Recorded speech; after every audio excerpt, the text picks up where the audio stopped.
thanks for joining us. This is the Midday News.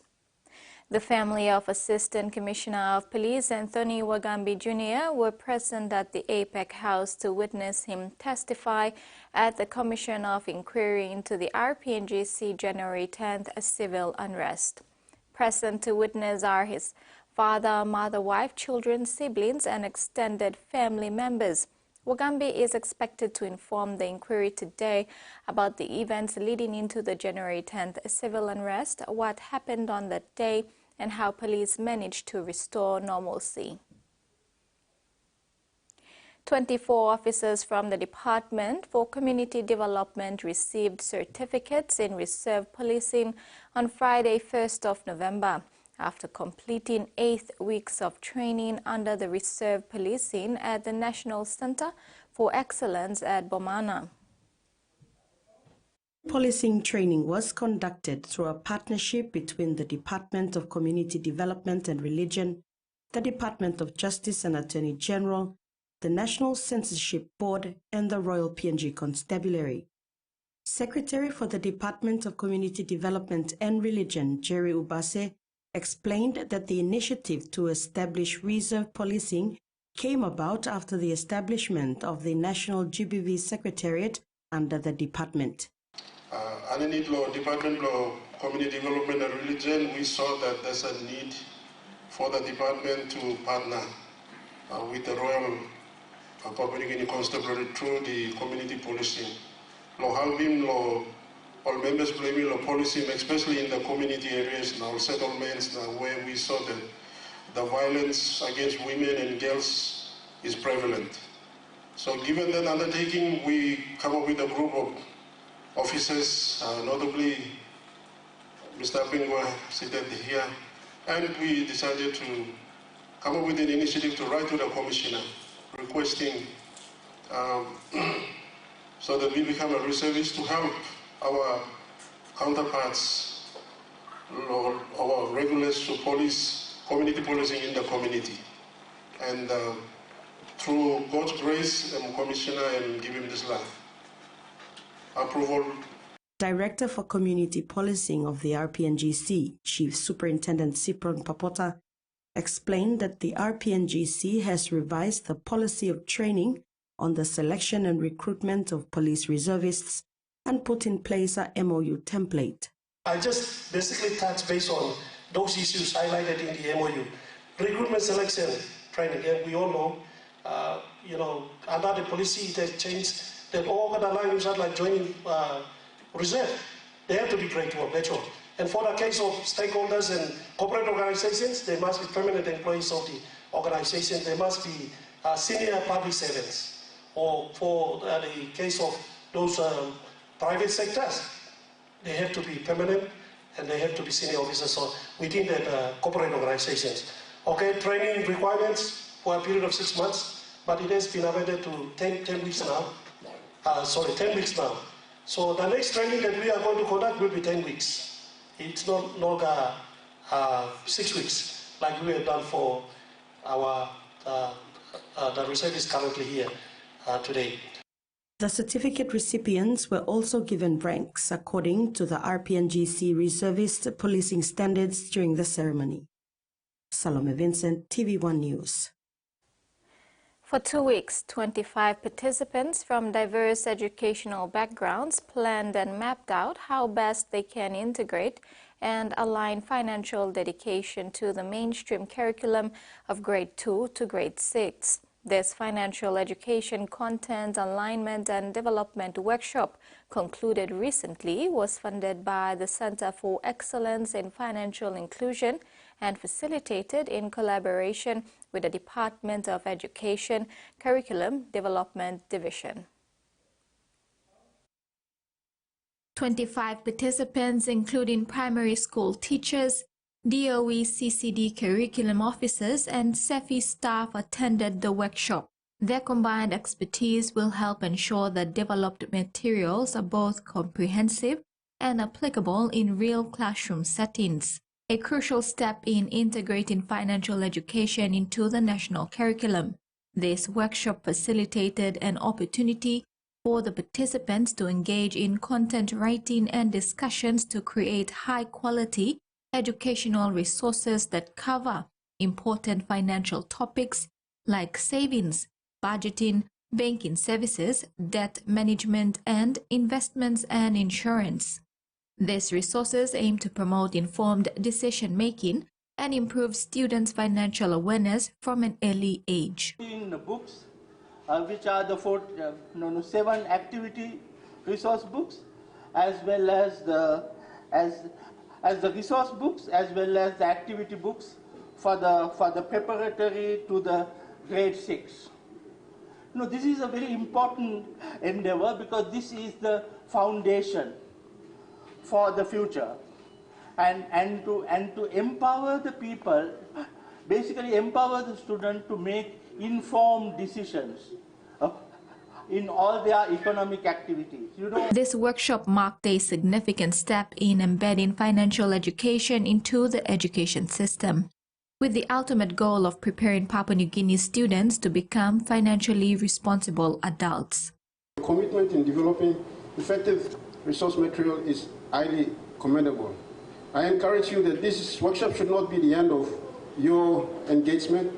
Please continue that relationship that you've built with SEFI, and we can continue with this initiative that we are all embarking together. Together we can create a comprehensive financial education embedded in our national curriculum that will have a lasting impact on our students and ultimately our society.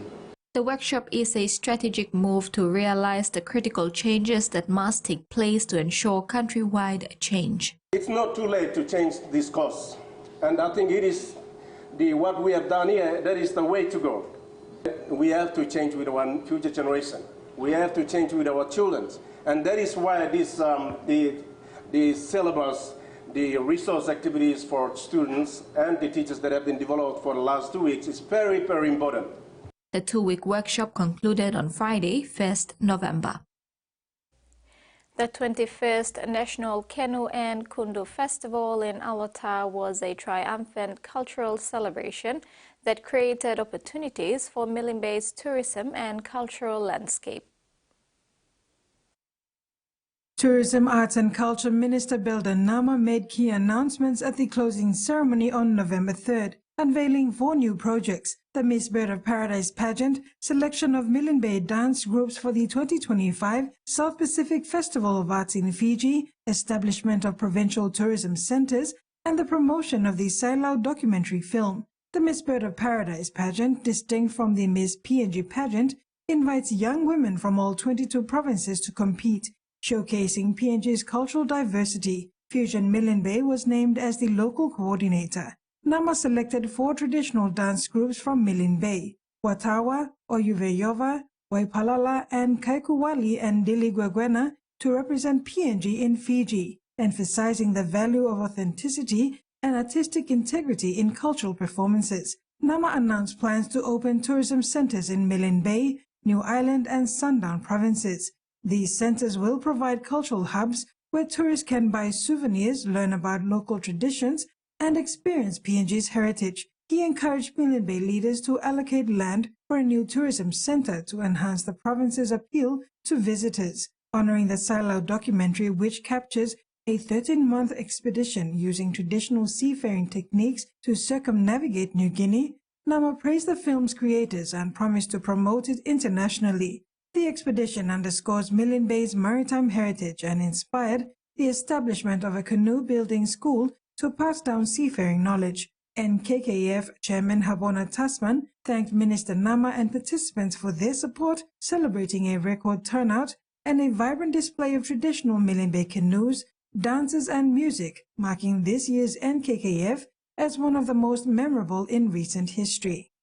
Carol Kidu Jr., TV1 News.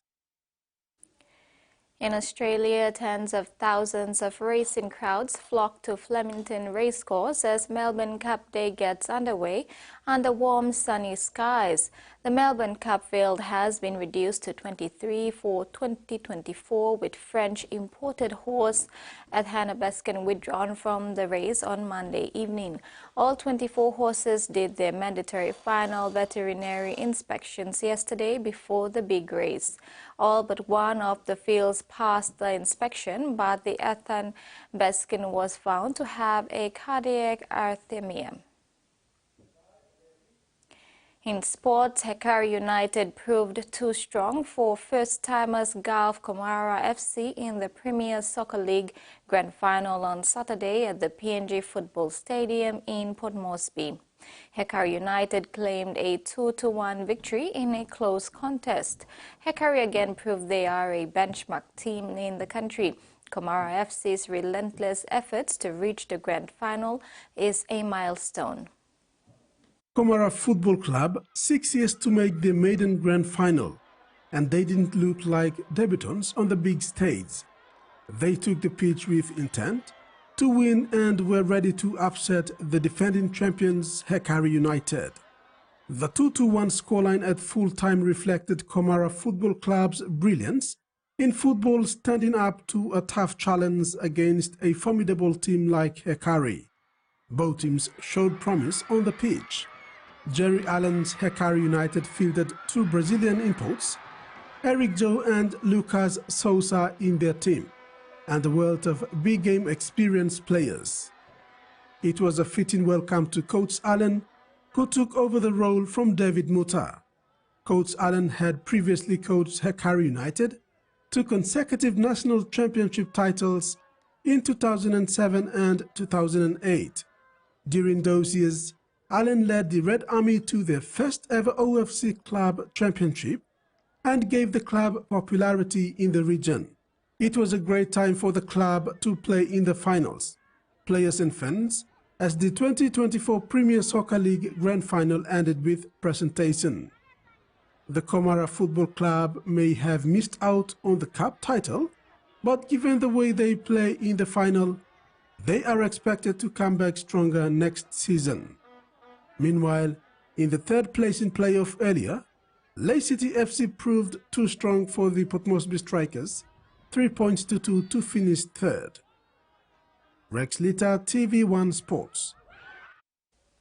It was a tough match for PNG Orchids on home turf against New Zealand Kiwi fans when they held scoreless for the second match of the Pacific Championship.